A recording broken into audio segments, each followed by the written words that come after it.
Welcome to Not Ashamed. I'm your host, Ashley Nordman, and I'm back again today with my friend, Clayton Echard. I think it's just maddening because I'm sure you're a lot like me. I feel like we have a lot in common. Like, obviously, who we are as a person and, like, the reputation we have, like, that's everything. Mm-hmm. So it just makes you sick to your stomach when you feel like nobody sees you for who you really are. Well, in my line of work especially. Yeah. I'm in a relationship business. Yeah. Being in real estate. And if people don't trust you, it's gone. Every time that I talk to somebody and they seem super optimistic, yeah, I can't wait to work with you, Clayton, and then all of a sudden they go rogue, I always have the thought in my back of my head, is it because you Googled me? Oh my God. But I can't go say that. That's traumatizing. Or do I want to bring it up anyways? No, I didn't Google you. Why? Great, well now you're going to. Yeah, and you just have constant anxiety wondering if people are judging you. That's the thing is I'm like, I wish that I could click a button and just erase all of these articles, right? But they're all there. And again, if she's not held accountable, she will turn this into a TED Talk because she already told me she was going to do that at one point. And she's going to start speaking about how she got pregnant by the former Bachelor. Oh, and she's going to turn this whole thing into it. Why her TED Talk is still up baffles me. I'm pretty sure they've been made aware. Yeah. And I'm like, why are you not taking it down? Yeah. Take down it. It's a lie. The whole story is based on a lie. Because people live for this stuff. Yeah. You know what I mean? But that's probably why it's up. Because people live for it. It's like, and maybe I should reach out to them, but I'm just like, what are we doing? Yeah. You're letting a liar play the victim card, and you're platforming it. Mm-hmm. Like, shame on you. Like, you're supposed to be sharing stories that matter, not lies. Right. And I don't know. I'm like, it's pretty obvious to me. Like, all the evidence is out there, and people have told me, like, oh, we send them letters, they're just ignoring them. Why aren't you doing anything about it? Take down her videos. Chicken Soup for the Soul. She was published in that. Oh my God, they still have that? Take out her excerpt. I'm like, do you remember those books? Yeah, but she got published apparently in it. It's like, take that out. Like, it's all based on lies. Mm-hmm. You don't read that stuff online, do you?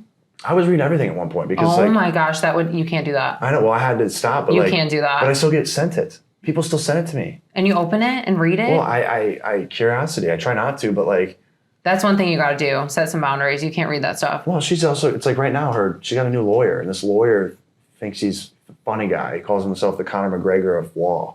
And he's just like this vile human being that just wants to stir up shit, I guess, just because he wants to get attention. Yeah. He's just one of those people that wants attention, is my understanding. And he's taking it on because he's like, cool, I can be in this case against The Bachelor. I mean, again, it's like, I'm like, dude, do you understand that, like, you're trying to ruin me? Mm-hmm. Like, I'm a human being, and you're just trying to take this case on for fame, notoriety. You have no shame.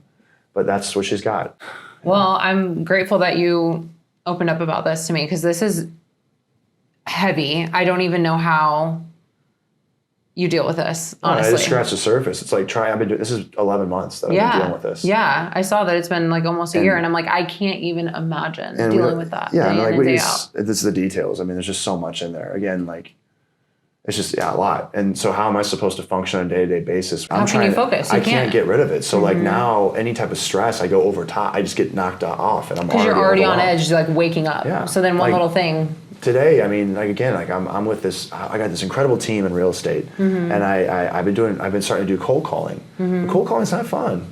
I did it for years in a gym. Not fun. It's not fun. Like, you get especially old leads and stuff where they're like, "Leave me alone, stop calling take me." Take me off your list. I don't like, who is it? You mother effer. Yeah. They're like literally. They're just bam, bam, bam, bam, bleep, bleep, bleep, and like, but you get, but they say, make 200 calls and you'll get through to somebody. Oh yeah. So it's a numbers game. You just call. That's why I love sales. That's sales, right? Yeah. And so normally, I'm like, it is what it is. But like, now my stress is already here. Mm-hmm. So if I get like 4 people telling me to F off, I'm like, I hit my limit for the day. Yeah, I'm done. And then I'm like, I can't push through right now because I'm already right here. I know. And I'm trying to show up for myself. I'm trying to show up for my team right now. But I'm already at this stress level where I'm like, I just need to get, like, if I could just erase this, I could grow and build faster than what I am. But I got this freaking just pest that just won't go away. And I don't know how she continues to be able to be able to fly by the seam of her pants and not be held accountable. But I'm like, can we get rid of this? Yeah. But that's why I'm asking for, like, people to blow the story up. I'm asking for, the other victims to come forward and, like, reach out to me, because I'm trying to get, like, strength is in numbers. Yes. And I have, I have something that that I have up my sleeve, and I'm like, I have something that I'm waiting to release because if I need to, that's like On her? Out to the world that will basically, I think is like it's like my golden nugget. It's like, this is, if I'm trying to get a reaction, this is going to be it. I have something that I think is powerful enough that I don't want to use it because it's just more stuff that I have to take the time to do. But I'm like, if I need to go here, like if you're not held accountable, I'm going to go there and it's going to like incite a response. Yeah. And as it should. But like I'm holding on to this last little thing that I'm like, hopefully the court system does its job and I don't have to use it. But if I have to like deploy this, I'll deploy it. So, and I know I can't say much more than that. That's okay. But I have. You don't have to. I have another, plan of action. I just hope that I don't have to go that route because it's going to require more energy and it's going to require just me having to take more time out of than when I want to go that route. I understand. So. Honestly, I relate to this so much more than you realize.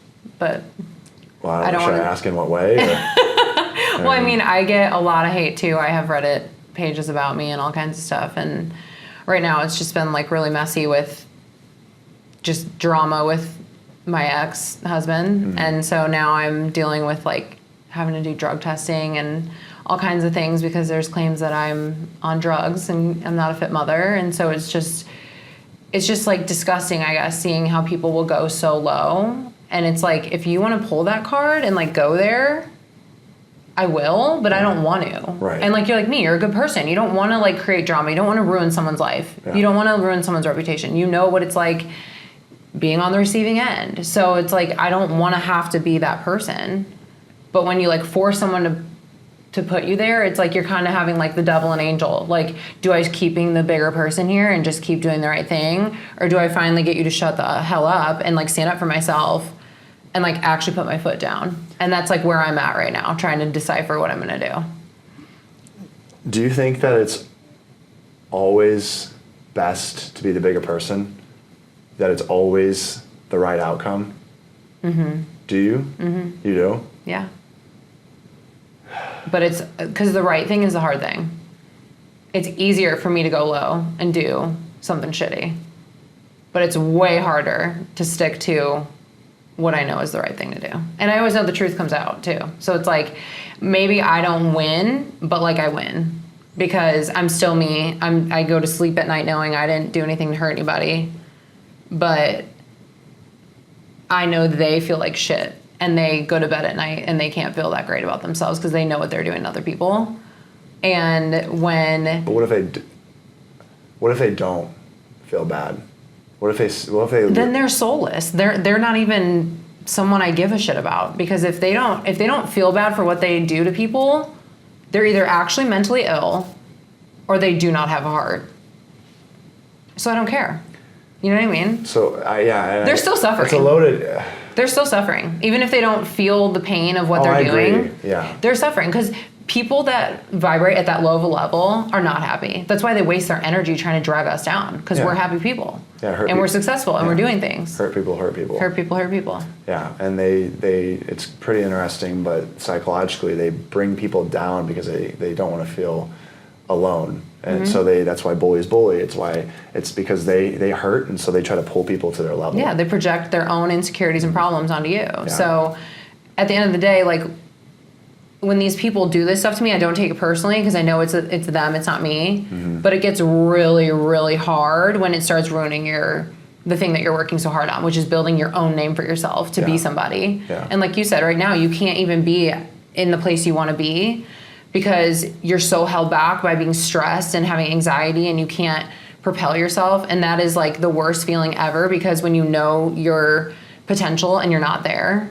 it's like the most painful thing. Oh, for sure. And then when you feel like someone's stealing that from you, that's disgusting. Yeah, because you're trying to tap into the best version of you. And I'm trying to tap into the best version of me because I want to be able to provide myself with what I want, but also my future family. And I feel that she's holding me back, and it's like, how much longer are you going to try to like have this hold on me? And that's exactly what she wants. Yeah.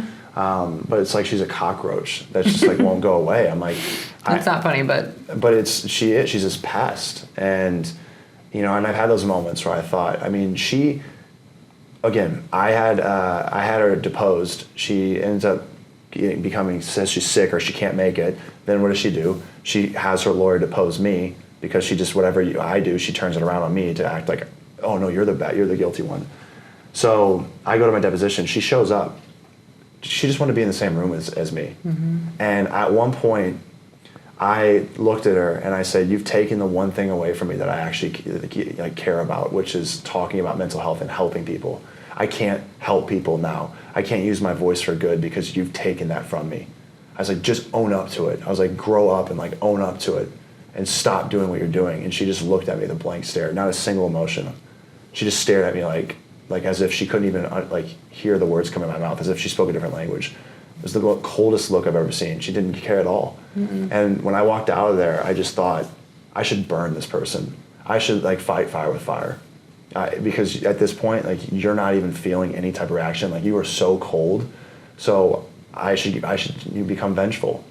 And of course, I'm taking the high road and I haven't done that. But deep down, it's just, I'm like, man, nothing. Taking the high road, what is it doing? It's not, she's going to get away with it. It's just kind of hard. I guess it's just because I'm in this particular situation. Normally I would agree that taking the high road is always the best way, but I'm right now the high road, if I isn't getting anywhere. Isn't getting me anywhere. I get it. And if I just say, okay, I'm just going to move on with my life, she's not going to move on, mm-hmm. and she's going to come waltzing back in and start talking about her TED Talks and how she was, this whole thing happened. If I don't stop it, so it's just, I always feel like there's always, you can't use absolutes. There's always an exception, but I'm really trying hard to not stoop to that level because I really want to believe that the high road is always the best way, but it just doesn't feel like it. No, not in this moment when you're in the middle of it. Yeah. We'll get back to the podcast in just a moment. This episode is sponsored by AN Skin, your answer for all things skincare and beauty. Our medical-grade products, made in the USA, use high-quality ingredients and are clinically proven to give you clear, healthy, youthful skin. Everything is cruelty-free. Visit anskinbeauty.com to shop now and regain your confidence. Now, back to the episode. So I know you're obviously going through a lot. Mm-hmm. But it sounds to me like you're still being very confident and strong. Trying, yeah.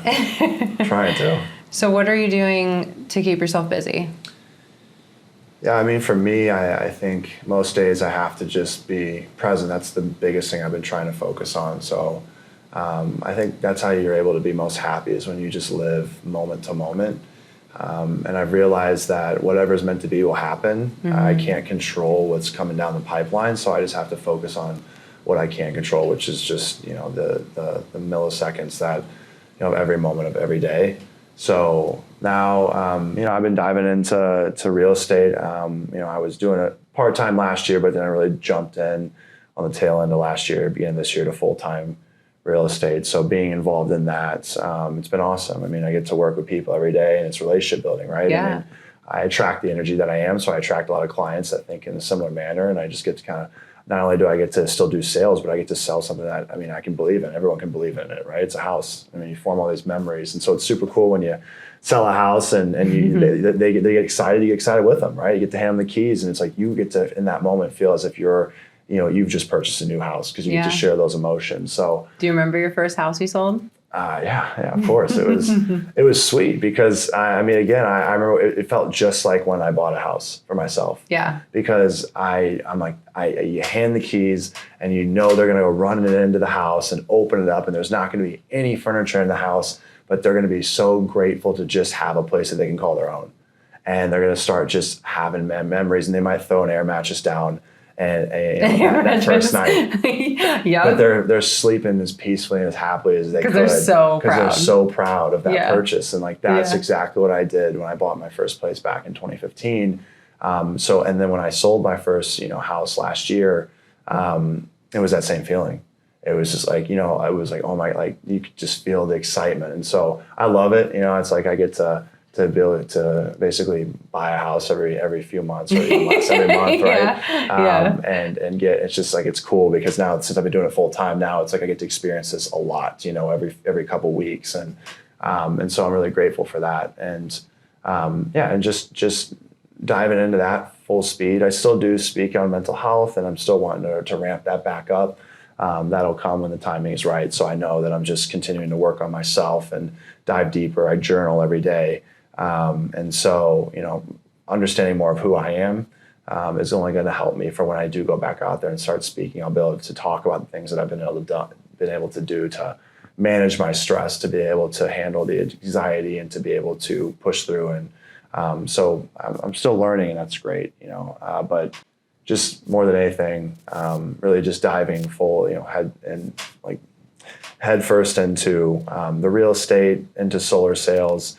I have an Airbnb, so I haven't done the short-term rental property management. Just having fun with it, trying new things and testing my limits and subjecting myself to stress, because I know that growth only comes through the discomfort. So yeah, that's what I'm doing today, is just cranking those things out. I love it. And I love seeing your positive energy on social media, and you getting into your dancing and stuff. Into dancing. Yeah. I am learning just to dance. I mean, I don't have any overarching goal. I always get people that are like, oh, you're trying to be on Dancing with the Stars. I'm like, I would go if they asked me. Yeah. But I'm not doing it for that. I mean, at this point, I've missed 2 seasons of it. So I'm like, if you thought I was going to keep dancing for the show, I mean, why am I still doing it? Yeah. I've been passed up. So. I mean, you're an ex-athlete. You're just someone who probably loves a new challenge all the time. So it's just me versus me, and when I'm looking in the mirror, dancing, and it's a healthy outlet. Moving your body. Outlet. It's so good for you. It's very, very, very good. It's very therapeutic. And so, yeah, I mean, I'll keep doing it because it does more. It's more than just dance. It's not just dance. It's a lifestyle. It is life-changing. And so I'll keep dancing. I might not post as much as I used to about it. I mean, I think I went through a stage where I was posting because I wanted to show people that, this is truly something that's making me happy, and I don't care what the criticism says online. Mm-hmm. If you do what makes you happy, doing what makes you happy will ultimately feel greater than the negativity that comes with to doing something different. Yeah. So I wanted to show people hey, eventually the naysayers shut up. Eventually they stop. Eventually they give up. And they have, for the most part. I mean, I've had a few videos go pretty viral, so it subjects me to a new audience. But you look at my comments, the naysayers they're fading away slowly because they've lost. I mean, again, I'll let my ego talk for a second. I mean, I was at some point I was posting because I'm like, I'm gonna shut you all up. Yeah. Because you're gonna realize that you've chosen the wrong person to try to stop. And I once again will rise above and overcome all this adversity for all of you that want me, preying on my downfall.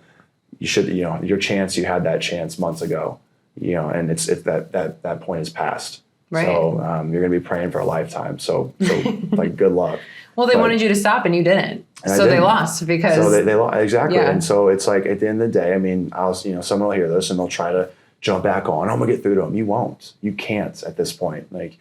I will no longer be shoved into a corner and told this is the way that you should be, and this is giving me a secondhand embarrassment. Good.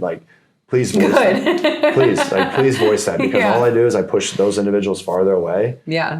And it gets you more views, so And it's I had someone say, oh, I think he has a fetish for a shame for what they call it, I don't know, some type of fetish for getting negative attention. And I was like, no, what I have a fetish for is watching you all squirm and get upset at a man dancing. It really is comical when people waste their energy. You're getting upset at a man dancing, enjoying a hobby. What does that say about how miserable you are? I mean, I hate to say it, but maybe one day that your eyes will open and you'll realize I'm actually really getting bothered by someone that's enjoying their life. What does that say about me? Right. Now, most of them their eyes are still closed and they still get that. No, I try to talk to them and they say, no, I just, it's not that. You suck at dancing. It's cringy. It's embarrassing. Stop. I'm like, it's cringy to you. To you. Please let that sink in. It's not cringy to me. Oh, it's cringy to all of us. Yeah, all of you. And the vast majority of you are miserable. So do you want to be like the vast majority of people that are miserable? Or do you want to be a part of the minority? Because the most people aren't happy. They're just not in this society. Mm-hmm. The reality is who do you want to be a part of? The herd that's miserable? Or do you want to be a part of the group of people that is genuinely loving their lives and doing things that they want to do? Because that's where I'm at. Because I just push through it all. So again, people think that it's a numbers. I have more people around me. You do. You do. You have more people that have your back and think that this is cringy.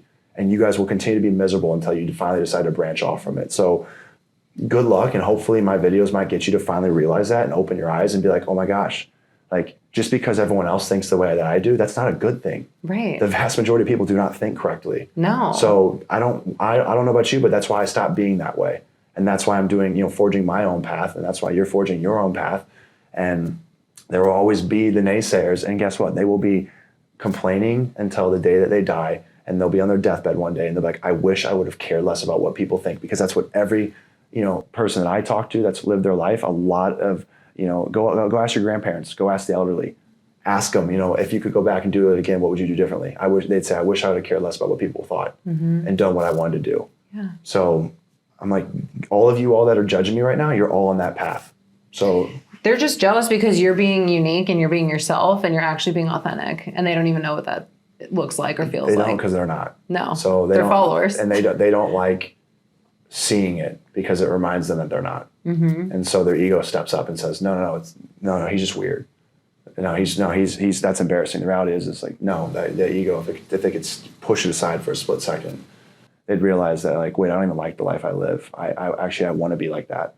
I wish I could have, his bravery, his confidence, but I don't have a fraction of it. So, and I know I don't, and it would take a lot of effort for me to acquire it. So I'm just gonna go ahead and attack him. That's easier. Yeah. I seriously feel like if we could chalk this whole episode up into one thing, it would be that just when people are being negative and bullying you, it's quite literally just a projection of their own inner insecurities. And yet at the same time, it's so impactful what people can do with their words. And so why can't we just be spreading positivity? You could be people are literally ruining each other's lives and bashing people to the ground just because they like drama and they like being negative, and it's just really gross. Because at the end of the day, we as humans often take the easiest route out. Yeah. And negativity is a lot easier than being positive. Yeah. It takes an effort to be positive. It does not take effort to be negative. That's just the way that we're wired. I don't really know why entirely, but it's just really easy to be mean. And so people choose the easy route because they're just lazy. And for them to have to actually take the time to reflect and to grow, they'd have to face, their biggest insecurities. And that's scary to a lot of people. It is. But they're just like, oh, that's no, I don't want to open that door. So they just live in the same room their entire life and never go explore and never dive deeper. And then they live a life in their entire life just wishing that, they could be something that they'll never be because they can never take the first step, which is awareness. So it's sad. I hope that, talking about this stuff opens people up. And me too. That's kind of the whole goal. Yeah. Well, I'm grateful. I'm so thankful that we could talk today and that you could share all of this. I'm on your team. I support you. I really am going to be sending up prayers on June 10th for you. Thank you. Yeah. We're going to get the word out because what's happening to you is disgusting, and it happens to a lot of people. And a lot more than, especially men, a lot of men that don't even want to open up and admit that. And I think you're a vessel for so many people that are suffering. I hope so, yeah. That's all I can hope. So it's all for a bigger purpose. So I just know there will be light at the end of the tunnel. Yes, there will. Yeah. Well, thank you, Clayton. Thank you so much. Until next time, be loud, be proud, and be shameless. Visit us at anskinbeauty.com to shop all of our medical grade skincare.